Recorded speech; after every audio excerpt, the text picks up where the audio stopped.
23-бөлүм. Дөөткө Пелиштиликтер Кейлага кол салып, кырмандарды талап жатышат деп билдиришти. Ошондо Дөөт Теңирге кайрылып, "Барайынбы? Бул Пелиштиликтерди талкалай аламбы?" деп сурады. Теңир Дөөткө "Бар, сен Пелиштиликтерди талкалайсың, Кейланы куткарасың" деп жооп берди. Бирок Дөөттүн жанындагылар ага Жүйүт аймагында эле коркуп турабыз, анан кантип Кейлага, Пелиштиликтердин аскерине каршы барабыз дешти. Ошондо Дөөт Теңирден кайра сурады. Теңир ага "Тур, Кейлага бар, анткени мен Пелиштиликтерди сенин колуңа салып берем" деп жооп берди. Дөөт өз кишилери менен Кейлага жөнөдү.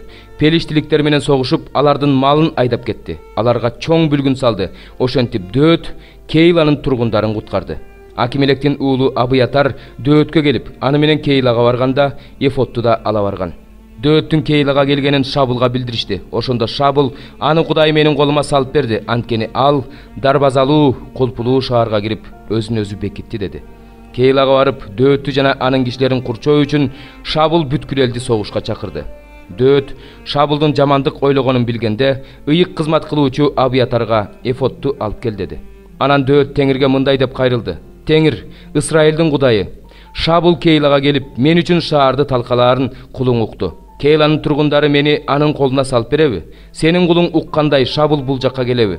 Исраилдин Кудай Теңири, өз кулуңа ачып бер." Теңир "Келет" деп жооп берди.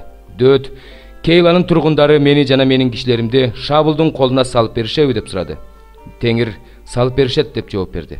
Ошондо Дөөт өзүнүн 600ге жакын кишиси менен Кейладан чыгып, бир жерден бир жерге көчүп жүрдү. Дөөт Кейладан качып кетти деп Шабулга билдиришкенде ал жүрүшүн токтотту. Дөөт болсо адам жүрбөгөн ээн талаада, андан соң Зуб ээн талаасындагы тоодо жүрдү. Шабул аны күн сайын издеди, бирок Кудай Дөөттү анын колуна салып берген жок. Шабулдун өлтүргөнү чыкканын Дөөт билди.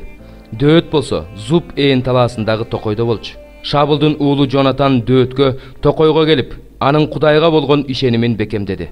Жонатан ага "Коркпо, атам Шабул сага эч нерсе кыла албайт. Сен Исраилга падыша болосуң. А мен сенден кийинки экинчи адам болом. Муну атам Шабул билет" деди. Алар Теңир алдында келишим түзүштү. Дөөт токойдо калды. Жонатан болсо үйүнө кетти. Зубтуктар Гибага Шабулга келип мындай дешти: "Дөөт биздин жерде, Жешимондун оң жагындагы Хахил дөңсөөсүндө токойдун киши баралгыс жеринде жашырынып жүрөт. Эми падышам, кааласаң ошол жакка бар. Ал эми аны падышанын колуна салып берүү биздин иш." Шабул аларга: "Мага боору ооруганыңар үчүн силерге Теңир батасын берсин. Баргыла да кайрадан карап көргүлө. Анын кайсы жерде экенин чалгындап билгиле. Аны ал жерден ким көргөнүн сураштыргыла. Анткени мага анын аябай амалдуу экенин айтып жатышат. Карап чыккыла, ал жашынган баардык жерлерди чалгындап билип, мага ишенимдүү кабар менен кайтып келгиле. Ошондо мен силер менен барам. Эгерде ал ушул жерде болсо, мен аны миңдеген жүйүттөрдүн арасынан болсо да издеп табам" деди. Алар туруп Шабулдан мурун Зубка кетишти. Дөөт болсо өз кишилери менен Жешимондун оң тарабындагы түздүктө Мавон чөлүндө эле. Шабул өз кишилери менен аны издеп чыкты. Бирок бул жөнүндө Дөөткө билдиришкенде, ал Мавон чөлүндөгү аскага жашынды. Шабул муну укканда, Дөөттүн артынан Мавон чөлүнө жөнөдү. Шабул тоонун бир жак бети менен келе жатты. Дөөт болсо өз кишилери менен тоонун берки бетинде келе жатты. Дөөт Шабулдан качууга шашылып жатты. Шабул болсо өз кишилери менен Дөөттү жана анын кишилерин курчап алып, колго түшүрүү үчүн келе жатты. Ошол учурда Шабулга кабарчы келип: "Шашылыш кайт, анткени биздин жерге Пелиштиликтер кол салышты" деди. Шабул Дөөттү кууганын токтотуп, артка кайтты. Ал Пелиштиликтерди көздөй бет алды. Ошондон тартып бул жер Села Амахлекот деп аталып калды. 4-бөлүм.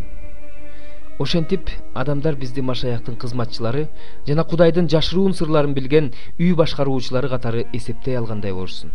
Үй башкаруучулардан болсо ишенимдүүлүк талап кылынат. Мен жөнүндө силер кандай ойдосуңар?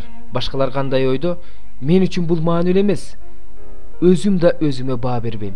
Абийирим таза, бирок муну менен актанбайм, анткени мага Кудай өзү сот. Ошондуктан Теңир келгенче алдын ала эч соттобогула. Теңир келгенде караңгыга жашырылганды жарыкка чыгарат, жүрөктөгү ниеттерди ачыкка чыгарат. Ошондо Кудай ар бир адамга ишине жараша мактоо айтат.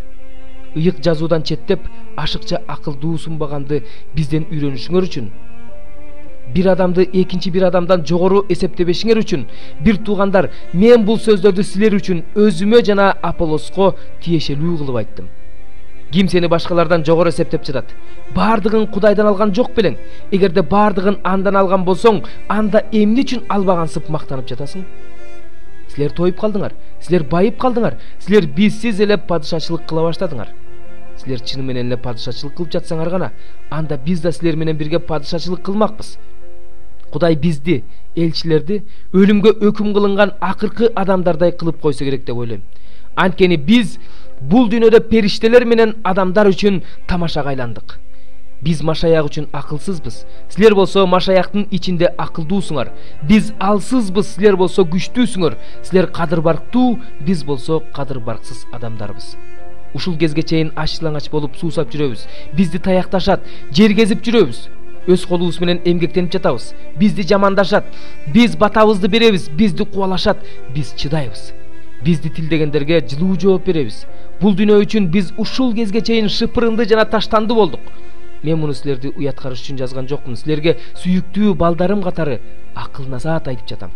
Машаяк жолунда насаатчыларыңар көп болгону менен силерде аталар аз. Жакшы кабар таратуу аркылуу Машаяк Иса жолунда мен силердин атаңар болуп калдым.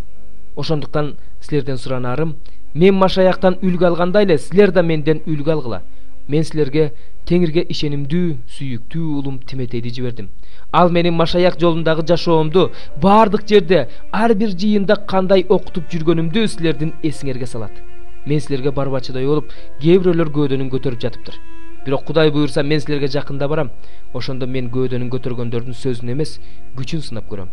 Анткени Кудайдын падышачылыгы сөз аркылуу эмес, күч аркылуу көрүнөт. Кайсын сынга алайсыңар? Таяк менен барганымдыбы, же сүйүү жана момундук менен барганымдыбы? Экинчи бөлүм. Теңирдин даңкына окшогон көрүнүш ушундай эле. Мен муну көргөндө жүз төмөндөп жерге жыгылдым. Ошондо сүйлөп жаткандын үнүн уктум. Ал мага: "Адам уулу, тур. Мен сени менен сүйлөшөм" деди. Ал сүйлөп жатканда мага рух кирип, мени өйдө тургузду. Ошондо мен сүйлөп жатканды уктум. Ал мага мындай деди: "Адам уулу, мен сени Исраил уулдарына, мага каршы чыккан баш ийбеген адамдарга жиберип жатам. Алар да, алардын ата-бабалары да ушул күнгө чейин менин алдымда күнөө кылып келе жатышат. Бул уулдар көкбет, жүрөктөрү таш. Мен сени ошолорго жиберип жатам. Сен аларга Кудай Теңир мындай деп айтасың: алар угабы же укпайбы, анткени алар козголоңчул тукум. Бирок өздөрүнүн арасында пайгамбар болгонун билишсин. Сен болсо, адам уулу, алардан да, алардын сөздөрүнөн да коркпо. Эгерде алар сен үчүн тикенек болсо да, сен чаяндар арасында жашасаң да, алардын сөздөрүнөн коркпо. Алардын жүздөрүнөн үрөйүң учпасын. Анткени алар козголоңчул тукум. Алар угабы же укпайбы, аларга менин сөзүмдү айт, анткени алар өжөр эл. Сен болсо, адам уулу, мен сага эмнени айтсам ошону ук. Сен бул козголоңчул тукумга окшоп өжөр болбо. Оозуңду ачып, мен сага эмнени берсем, ошону же. Ошондо мага сунулган колду көрдүм.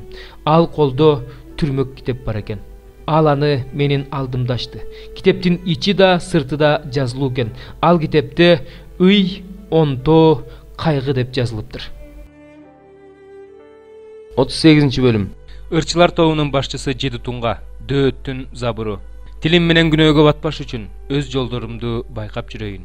Алдымда ыймансыз турганда оозумду ооздуктайын дедим. Мен дүлөөдө дудукта болдум. Жакшылык жөнүндө да ооз ачпас болдум. Менин кайгым жакындап калды. Көөдөнүмдө жүрөгүм жалындап, оюмда от чыкты. Тилим ошондо сүйлөй баштады. Мага айт, Теңирим, мен качан өлөм?